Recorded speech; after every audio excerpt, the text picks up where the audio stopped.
Bienvenue dans Expanse ta conscience, expanse ton pouvoir de manifestation avec Sonia Chenevier, le podcast spirituel.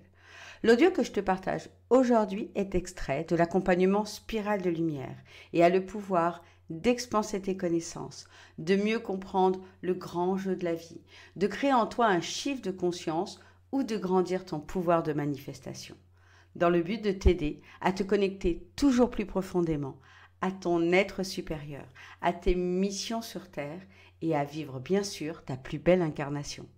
Si tu aimes ces enseignements et que tu en veux plus pour accélérer tes manifestations et ton cheminement spirituel, tu peux rejoindre Spirale de Lumière grâce au lien que tu trouveras juste en dessous. Et coucou Spirale de Lumière. Alors aujourd'hui, je vais aussi vous partager un texte. Un texte qui me tient, sur lequel, paf, je viens de tomber là, un petit peu comme ça, par hasard, comme on adore les hasards, et qu'il n'y a pas de hasard. Je vais vous lire, alors je ne l'ai pas relu, je vais juste tomber sur le titre qui me parle follement, c'est Le jeu de la vie.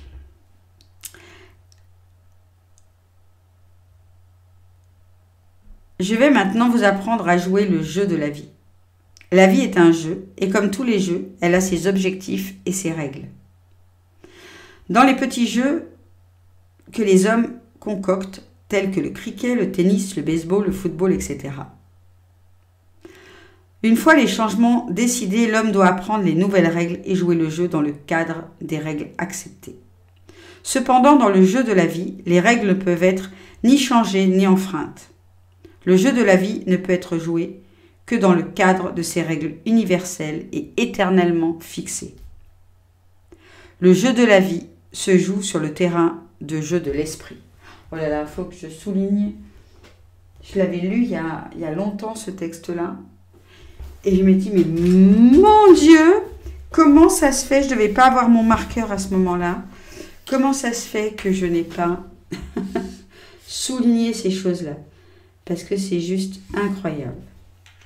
Lorsque nous jouons à un jeu, la première chose que nous nous demandons est la suivante. Quel est le but et son objectif? Et la seconde, quelles sont les règles qui régissent le jeu? Et dans le jeu de la vie, notre objectif principal est d'accroître la conscience. J'adore quand je dis que la conscience, l'expansion de conscience, la supraconscience, c'est la clé. Une conscience des choses de plus en plus grande. Et notre deuxième objectif est d'atteindre nos buts, de réaliser nos désirs. En ce qui concerne nos désirs, les règles ne vont pas plus loin que d'indiquer la manière dont nous devons nous y prendre pour les réaliser. Mais les désirs eux-mêmes doivent être l'affaire de l'individu. D'accord? Les règles ne vont pas plus loin que d'indiquer la manière dont nous devons nous y prendre pour les réaliser. Mais les désirs, c'est chaque individu qui a ses désirs. Les règles qui régissent le jeu de la vie sont simples, mais il faut une vie entière de pratique pour les utiliser à bon escient.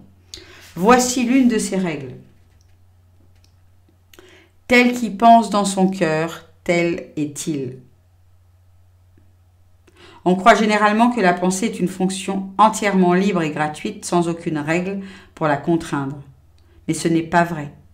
La pensée se déplace par ses propres processus dans un territoire délimité, avec des chemins et des modèles bien définis.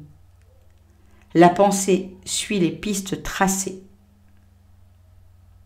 par ses propres conversations intérieures. Chacun d'entre nous peut réaliser ses objectifs en utilisant judicieusement son esprit et sa parole. Je bois un petit coup.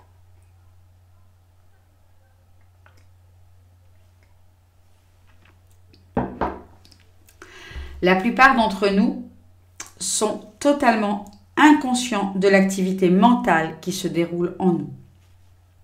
Mais pour jouer le jeu de la vie avec succès, nous devons prendre conscience de notre activité mentale, car cette activité, sous forme de conversation intérieure, est la cause des phénomènes extérieurs de notre vie.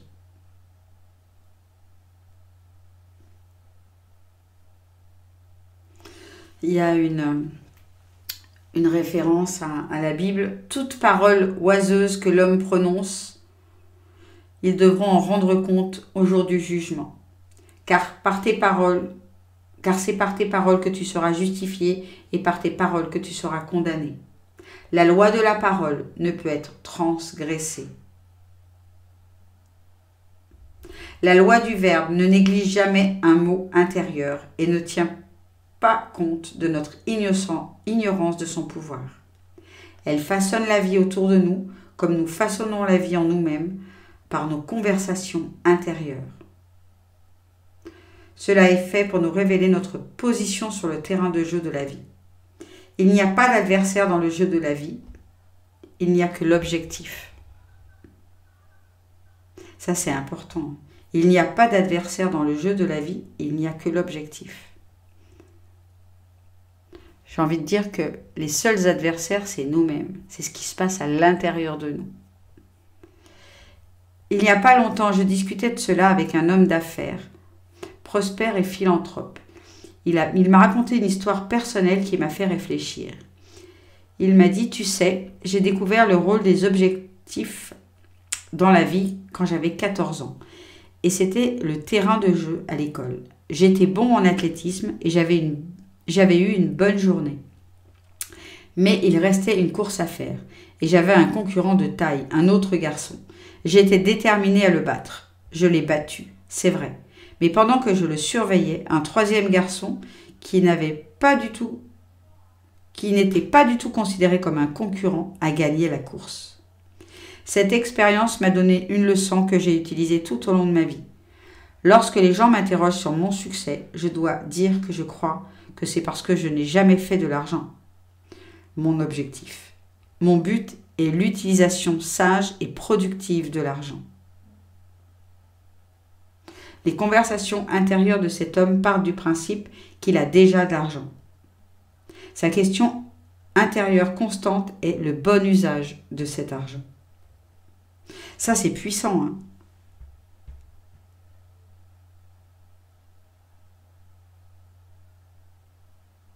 Les conversations intérieures de cet homme partent du principe qu'il a déjà l'argent et sa question constante, c'est le bon usage de cet argent. C'est-à-dire que son focus, il n'est pas comment je gagne de l'argent, mais qu'est-ce que je vais faire de cet argent.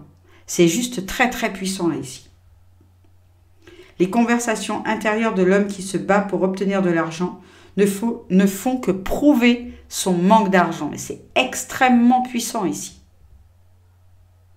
Dans son ignorance du pouvoir de la parole, il érige des barrières sur le chemin de la réalisation de son objectif. Il a l'œil sur les concurrents plutôt que sur l'objectif lui-même.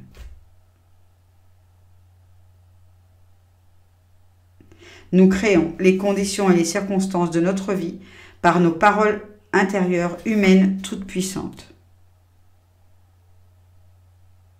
Celui qui connaît les règles et ne le fait pas, c'est un péché pour lui. En d'autres termes, il ratera sa cible et ne parviendra pas à atteindre son objectif.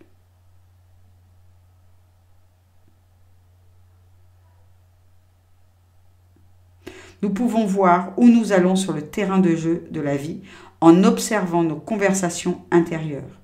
Mais nous pouvons aussi déterminer où nous irons en contrôlant et en dirigeant nos conversations intérieures. Où est-ce qu'on se trouve sur le terrain? On peut le contrôler. Le niveau du jeu, on le contrôle avec nos pensées, nos émotions, nos croyances. Tout est lié à nos croyances et au trauma qu'on libère au fur et à mesure. C'est pour ça aussi que dans le processus, je vous invite à faire un soin avec l'oracle, le soin quantique avec l'oracle de guérison. Parce que c'est vraiment important de faire des libérations régulières et de faire des libérations en conscience. Que penseriez-vous, diriez-vous et feriez-vous si vous étiez déjà celui que vous voulez être?